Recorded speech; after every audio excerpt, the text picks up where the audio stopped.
Gente, o Alexandre de Moraes só tem esse poder todo exclusivamente porque ele é o único aventureiro que lançou mão dele. Ele faz o que ele quer, quando ele quer, porque o resto do país deixa. O Anderson Torres só foi preso porque era a coisa mais próxima do Bolsonaro ao alcance da mão dele naquele momento.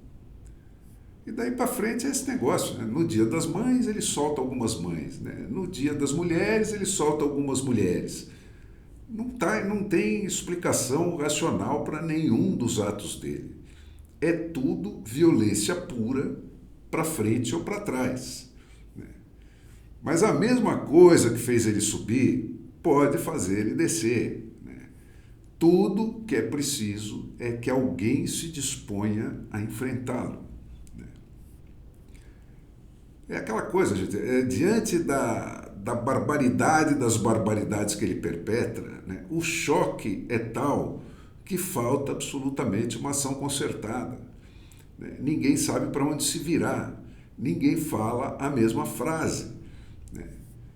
Mas a iniciativa do deputado Gustavo Gayer, de juntar o Rodrigo Constantino, a Ana Paula Henkel, a Bárbara de Stefani, de juntar, enfim, alguns dos mais notórios censurados do Alexandre de Moraes para discutir censura com os representantes eleitos do povo brasileiro, vai na direção certa. Além de romper a censura, ele pôs a instituição à frente da ousadia individual do Alexandre de Moraes.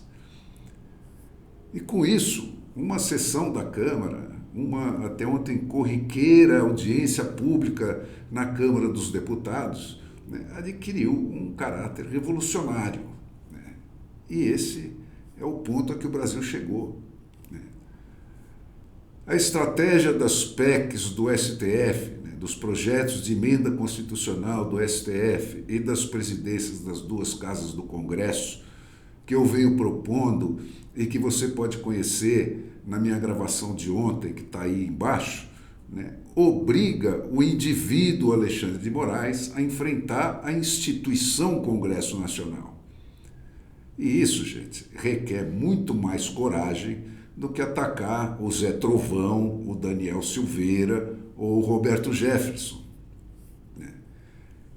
Enquanto prevalecerem esses regimentos internos da Câmara e do Senado, que dão poderes absolutos para os presidentes das duas casas, entre eles o de subverter o equilíbrio das maiorias determinadas pelo voto popular, de onde emana todo o poder nas democracias, de modo que quem comprar esses dois postos compra o Brasil, vai ser impossível evitar que eles sejam comprados.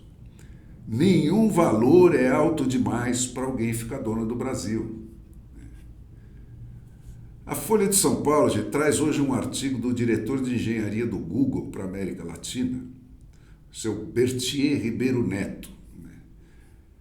Ele mostra o absoluto desconhecimento de causa dos jornalistas que discutem a adoção do PL 2630 e das circunstâncias em torno dessa questão, e a respeito de como funcionam as redes sociais em geral e o mecanismo de busca do Google em particular. A Folha de São Paulo teve ao menos a decência de publicar essa crítica muito ácida contra ela própria. Mas eu não acredito que o Alexandre de Moraes e companhia sejam tão ignorantes a esse respeito quanto os jornalistas do consórcio. Mas eu deixo esse julgamento para vocês. Vou para o artigo dele, entre aspas. Os nossos sistemas avaliam centenas de fatores em segundos para produzir um resultado. E a ideologia não é um desses fatores. A busca é dinâmica e leva em conta as informações publicadas na rede, a data e a localização de quem faz a pesquisa. E não é possível definir manualmente a posição de um link na lista de resultados, que era do que a Folha de São Paulo tinha acusado o Google de ter feito, repetindo as palavras do Alexandre de Moraes. Tem também circulando na Câmara um PL alternativo, que teria sido apresentado pelo que eles chamam de bancada das Big Techs, né? Esse PL alternativo exclui a responsabilização das plataformas pelos conteúdos de terceiros, que é a questão para a qual o Supremo Tribunal pretende abrir as portas amanhã, né, declarando inconstitucional o artigo 19 do Marco Civil da Internet, né, cuja implicação eu também expliquei na minha gravação de ontem, que está aí embaixo. Esse PL novo, aí, além de recusar esse papel para as plataformas, né, de fiscalização dos conteúdos de terceiro, isenta os parlamentares da retirada ou da redução de circulação das mensagens deles. Isso depois de ter retirado formalmente a perseguição religiosa e a censura à arte da ameaça geral explícita, né, que está no PL para todo mundo, mas, né, embora esses grupos também permaneçam de fato como alvos, porque tudo, literalmente tudo, pode ser enquadrado no vaguérrimo critério de atentatório ao Estado Democrático de Direito, segundo Alexandre de Moraes. Essas falsas isenções, gente, não passam de tentativas mal intencionadíssimas de compra da omissão de determinadas bancadas numa votação que vai contra os interesses de todos os brasileiros. O resumo da manifestação do Google, né, como a de todas as congêneres que se manifestaram, é que as empresas recusam o papel de polícia e insistem em ordens judiciais para agir contra os seus próprios usuários, né? E elas não poderiam agir de outra maneira sem incorrer em suicídio. E o mesmo se pode dizer do Congresso Nacional e da sociedade brasileira como um todo, né? Isso sem excluir, é claro, a old media que está se suicidando por esse caminho. Por quê?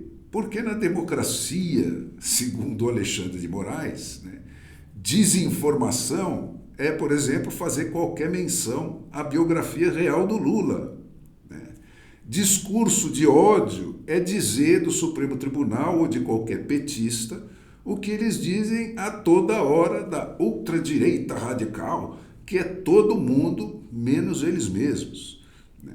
E atentado contra a democracia é, por exemplo, fazer manifestações no estilo PT sem ser petista, ou dizer sobre as urnas eleitorais brasileiras o que a Constituição da democraticíssima Alemanha afirma sobre as urnas dela.